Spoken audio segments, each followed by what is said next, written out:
Okay, we're here with Danette Wicker, the owner of Danette's Urban Oasis in Fort Worth. She is a licensed masseuse, a licensed massage therapist, and a licensed nail tech. She does waterless manicures and pedicures, but I know some of you might have questions about what you should be looking for when you go back to get a manicure or a pedicure. Well, should you have questions like, should you wear a mask? Should they wear a mask? Is it safe to go back and get one? So if you have any kind of questions, let us know. And so, Danette, what's some of the things that people should look for before doing just the pedicure part? Because usually their feet are in water. Right.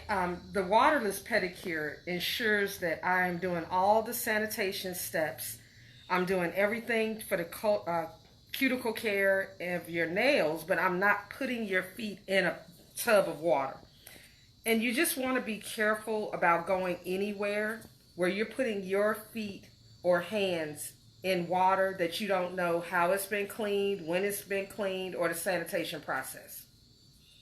Okay, and you were talking about earlier how some people started last week and you didn't think that they had enough cleaning supplies. Can you talk a little bit more about that? Yes, it was very difficult for me to find all the alcohol, the wipes, the sanitizing, the barbicide, and I'm just a one person in private practice massage and nail tech. I can't imagine how a 7 to 10 room pedicure salon could find all the supplies they needed in order to open up like that. Plus, you don't need to be that close to people when we are living among the COVID-19 virus. I just want to be very careful. You want to be one on one. I have a mask on. I have some glasses on to protect my eyes. I have my gloves on so that I'm making sure I'm safe, but keeping my clients safe also. Okay, so when you go in, you should look to see if they have on gloves and a mask. Right, and they should have kind of like a COVID-19 protocol. So my protocol is to clean from the front door, the restroom, every touch point that you get to from your car when you enter my building to come to the restroom and come into my space. Every touch point that you could possibly touch has been sanitized before and after each client. And I'm doing that every day after every person. Okay.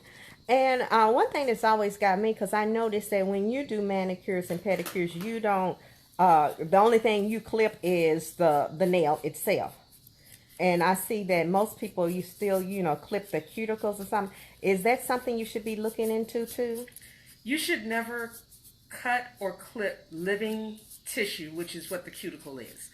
I push back your cuticles, I file, and then I have already put on softeners and soakers and masks and mud to get your skin ready for exfoliation. So you don't have to do something so aggressive. It's not good for your skin to be clipped and nipped.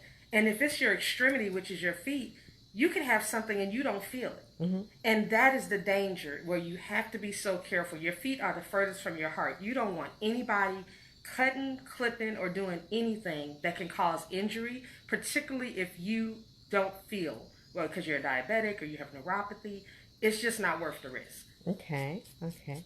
Now, as a massage therapist, people are saying they want to go back and get massages. So it's going to be kind of hard for them to wear a mask while they get a massage. Exactly. I don't have my clients wear a mask. You wear a mask to get into the building, come in, sign your paperwork. I wear a mask throughout the massage. My clients do not wear the mask during the massage. Um, do you think this is just going to be the new norm? Absolutely. We are going to be wearing masks. You may not always have to do social distancing, but I would.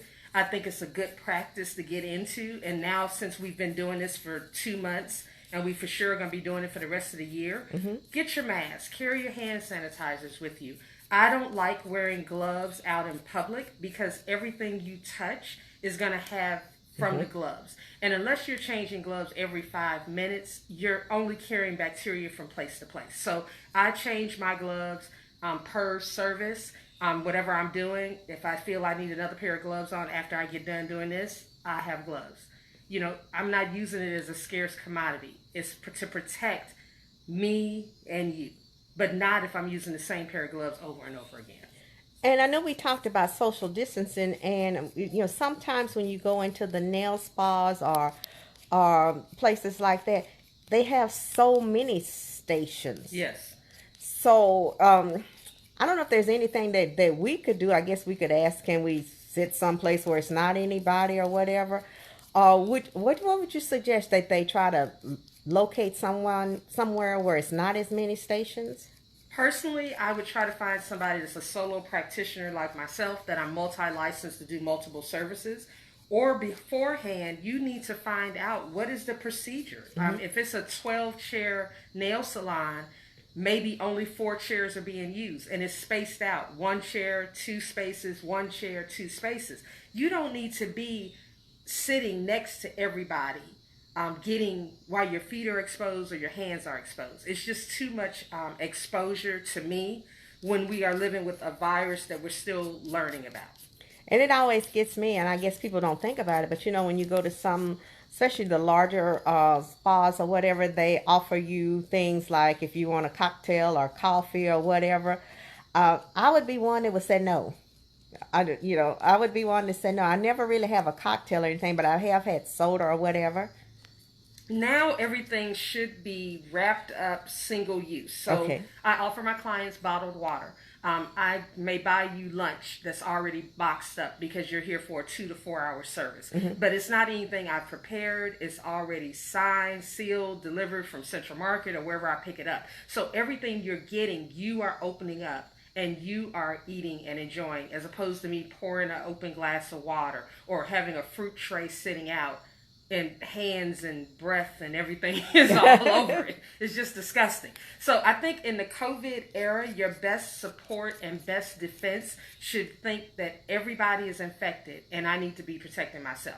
Because if that's my mindset, I'm going to wear my mask. I'm going to have gloves on when they're needed. And every person I work on, I am making sure I'm safe for you and it's safe for me. And I have someone who's asking, do you know anybody in Houston that does waterless? You can do a Google search. It's a extra training that you take after you pass your state boards, and then you will find everybody that's already doing waterless manicures and pedicures. Okay. Anything else you want to tell them that they should look for? Sanitation, as a licensed professional, we all know sanitation. The problem is that some people have become lax over the years. You cannot be lax living in the COVID-19 era. So you need somebody to go above and beyond.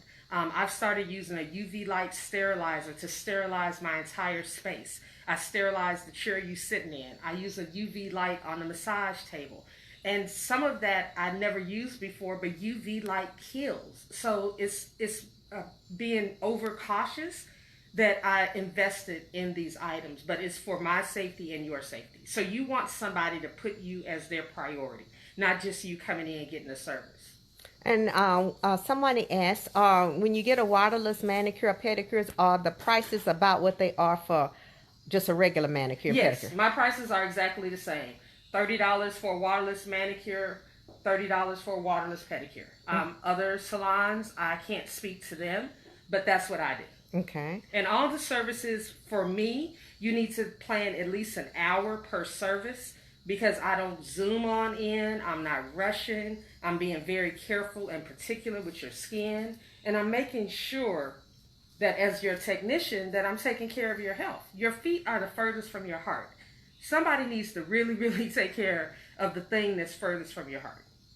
As an entrepreneur and as a massage therapist, have you had people that have tried to come in and they refuse to wear masks? Yes, and you won't get served. Okay. I am a standalone solo practitioner.